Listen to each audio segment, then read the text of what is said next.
darle algo distinto a las distintas carteras.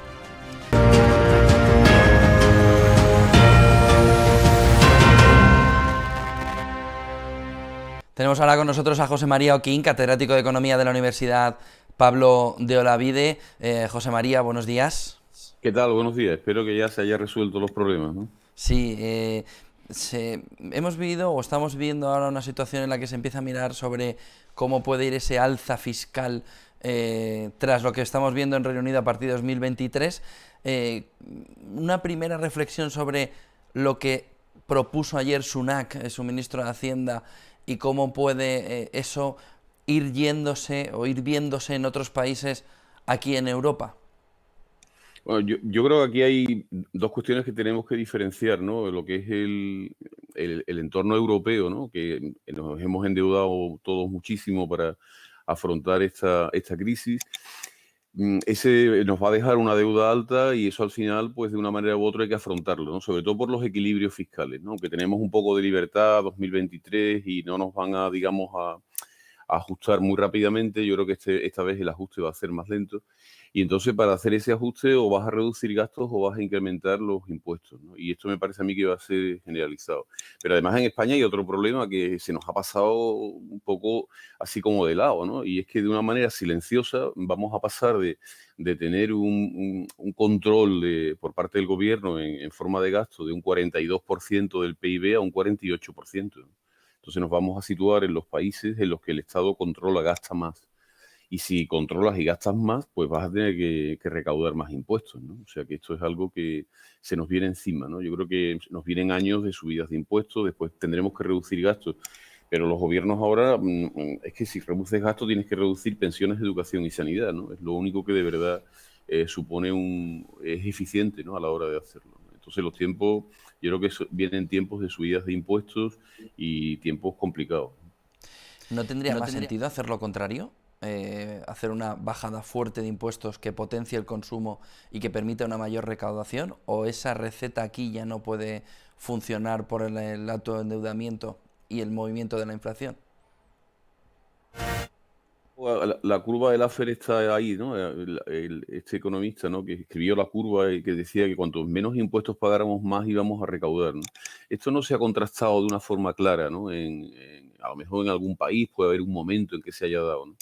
Pero no suele ocurrir porque también si bajas los impuestos, tú dices que la gente consuma más, pero la gente también puede ahorrar más, ¿no? Porque tenga mucha incertidumbre, porque no sepa lo que va a ocurrir, ¿no? Y en ese caso, pues el Estado deja de recaudar. El problema es que el Estado tiene que afrontar las pensiones, que a ver quién dice que vamos a bajar las pensiones, porque los votantes están ahí. Tiene que decir, me gasto menos en sanidad, a ver quién dice que se gasta menos en sanidad en estos momentos, o tiene que bajar la educación. Hay otros gastos que puede reducir, ¿no? Pero al final eso no consigues bajar mucho. Yo creo que España tiene unos impuestos altos, de los más altos. Me parece que antes lo estabais comentando. El problema es que no los pagamos todos. O sea, el problema de España no es un problema de subir los impuestos. A mí me parece que esto es lo que debemos ya de quitarnos de la cabeza, ¿no? O sea, tenemos unas tasas fiscales que son altas, en algunos casos de las más altas. El problema es que no los pagamos todos. Entonces, los que pagamos los impuestos, tienes que soportar todo ese montón de gastos para todos los españoles, ¿no? Y aquí es donde está el problema. La gráfica que La gráfica que enseñábamos esta enseñábamos. mañana lo que había era una progresividad en la que en cualquiera de los escalones, desde los 15.000 euros, poníamos hasta los 80.000, siempre tenemos una presión fiscal mayor que la mayoría de los países europeos.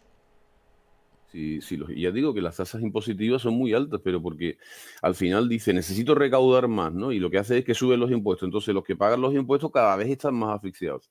Pero hay mucha gente que no paga impuestos o que no paga los impuestos que debería de pagar, ¿no? Y además no tiene la intención de hacerlo, ¿no? Entonces, claro, al final la gente que tienes controlada fiscalmente los asfixias, ¿no? Los tienes ahí absolutamente, pues, sin capacidad ninguna de consumo ni de hacer cosas, ¿no? Y después hay otra gente bueno, se ha buscado su forma fiscal, ¿no? O simplemente está en una actividad sumergida, que además ahora con la pandemia está floreciendo, ¿eh? Cada vez, como las empresas, muchas de las empresas están sin márgenes o estaban sin márgenes, no tenían apenas beneficios, ¿no? Ahora le viene la pandemia, bajan los ingresos y entonces lo que están haciendo es sacar fuera de la economía legal, pues muchas actividades, ¿no? Para no pagar seguridad social, para no pagar determinados impuestos como el IVA, etcétera, ¿no? Entonces yo creo que también la economía sumergida va a crecer, ¿no? Tenemos que tener... Sí, sí, dime. No, iba a preguntarle, iba a cambiarle de tema hacia el turismo, pero no, coméntenos sobre economía sumergida, cómo lo ve. Si siempre estábamos en un porcentaje del 20%, pues Dios sabe dónde estamos ahora, con los ERTES también, ¿no? Sí, posiblemente estemos arriba, porque los ERTES al final es un paro anestesiado, ¿no? Yo creo que los ERTES las empresas que entraron en ERTE y que se pueden recuperar, casi todas han recuperado el empleo, ¿no? Pero tenemos todavía unas 900.000 personas que siguen ahí, que vamos a ver si las recuperamos, ¿no? Muchas son del sector turístico, ¿no? El turismo va a tardar en activarse. Esto es algo que también yo creo que es lo más preocupante, ¿no? Porque en la crisis anterior la construcción sostenía un porcentaje muy alto del PIB, ¿no? Bueno, la construcción cayó, nos fuimos más o menos a la mitad de lo que era el peso del sector, pero el turismo cogió el relevo, ¿no? Las exportaciones y el turismo fueron las dos líneas, las dos tendencias que nos hicieron salir, ¿no? Llegamos a 84 millones de turistas, igual que antes construíamos 850.000 pisos, ¿no? Pero ahora necesitamos 250.000 pisos y es posible que en el futuro no lleguemos nunca a 40, 45, 50 millones de turistas en España, ¿no? Entonces, una infraestructura turística que tenemos, pues ya no va a ser necesaria, ¿no? Lo peor de la situación, no de la crisis, sino de la forma que hemos tenido de abordarla, ¿no? Con los confinamientos, los toques de quedas y todo eso, es que estamos viviendo de otra manera. Entonces, al vivir de otra manera, al decir, bueno, pues yo creía que esta vida no era posible, pero sí es posible, ¿no? Puede haber gente que le guste y que no vuelva, ¿no? A la otra forma de vida, ¿no? Incluso puede haber gente que le guste la otra forma de vida, pero se sienta amenazado. La sociedad post-COVID no va a existir. Lo que va a existir es la sociedad post-vacuna, ¿eh? Y ya la tenemos prácticamente en el horizonte, ¿no? Y eso es lo positivo, ¿no? Cuando estemos todos vacunados más o menos y tengamos el pasaporte, la actividad económica se va a iniciar, el turismo va a empezar a iniciarse. Pero, por ejemplo, imaginemos los viajes del inserso, ¿no? ¿Va a haber alguna comunidad autónoma que potencie unos viajes donde la gente se pueda contagiar, incluso haber fallecimientos y tal? Pues yo creo que no, ¿no? Que no.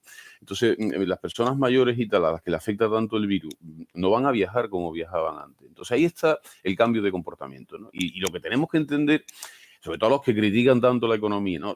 La economía es como es porque la gente le gusta vivir como le gusta vivir. Entonces, si a mí me gusta ir a un restaurante, la gente crea restaurantes, los monta y aparecen empresas y empleos, ¿no?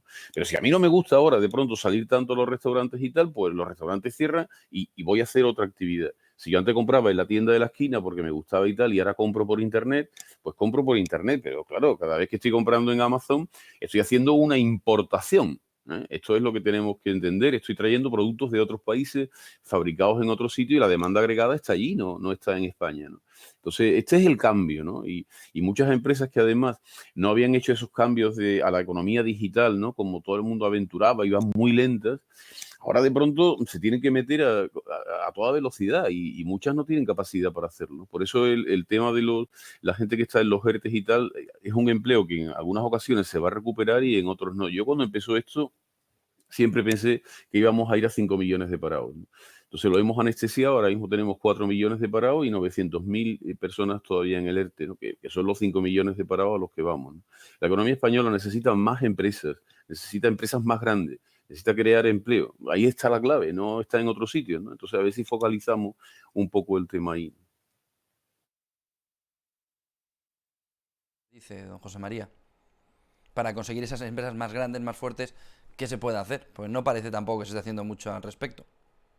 Bueno, por lo pronto lo que tienes que plantear, digamos, en la sociedad, ¿no? Que eso es lo importante, ¿no? Que no son explotadores, que no están siempre como aves de rapiña y no sé cuánto, y el gobierno siempre hablando que si el IBEX 35, que si esto, que si aquello, ¿no? O sea, tienes que decir, el Estado no va a poder crear 5 millones de puestos de trabajo, es imposible, ¿no?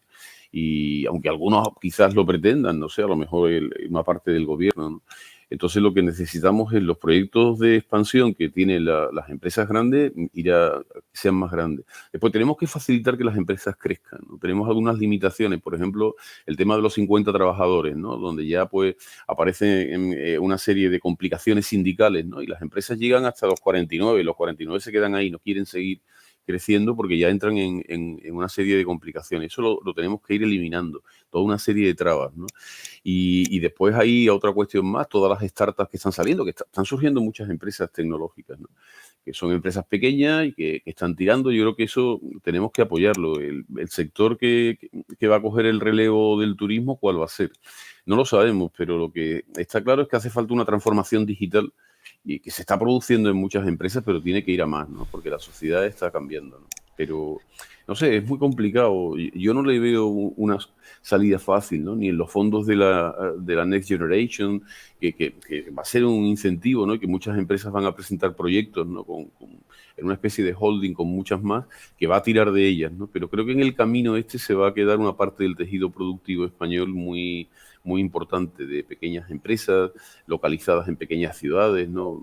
Y ahí es donde va a estar el problema, que cómo vamos a solucionar eso. Muchísimas gracias, José María Oquín, catedrático de Economía de la Universidad Pablo de Olavide. Gracias por estar este ratito con nosotros aquí en Negocios Televisión. Buen día y buen negocio. Un placer. Tenemos también con nosotros, para analizar sobre todo ese